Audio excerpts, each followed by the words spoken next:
নমস্কার। আজকের বিষয় প্ল্যানেটের কোন কোন পজিশন থাকলে জন্মকুষ্ঠিতে সেটা দেখে লাভ ম্যারেজ বিচার করা হয়। তো তার আগে আপনার কাছে জন্মকুষ্ঠি না থাকলে আপনি গুগলে চলে যান, সেখানে ফ্রি কুণ্ডলী বলে সার্চ করুন এবং সেখানে আপনার নাম, date of birth, time of birth দিয়ে সার্চ করুন। আপনার সামনে এরকম একটা জন্মকুণ্ডলী চলে আসবে।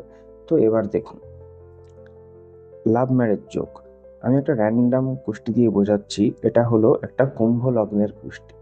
ঠিক আছে, এখানে ফিফথ হাউসের লটকে আছে মার্কিউরি, আর সেভেন্থ হাউসের লটকে আছে সান।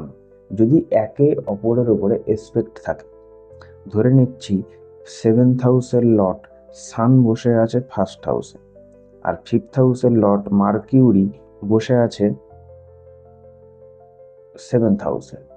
ঠিক আছে, তাহলে সান কিন্তু এখানে মার্কিউরিকে দৃষ্টি দেবে এবং মার্কিউরিও কিন্তু এখানে সেভেন্থ হাউসের লর্ড সানকে দৃষ্টি দেবে। তো উভয়ের প্রতি যদি এসপেক্ট থাকে ফিফথ হাউস এবং সেভেন্থ হাউস লর্ড হিসাবে, তাহলেও কিন্তু এটা একটা লাভ ম্যারেজের যোগ হয়। তো দেখুন আপনার কুষ্টিতে এরকম ধরনের কোনো যোগ আছে কিনা।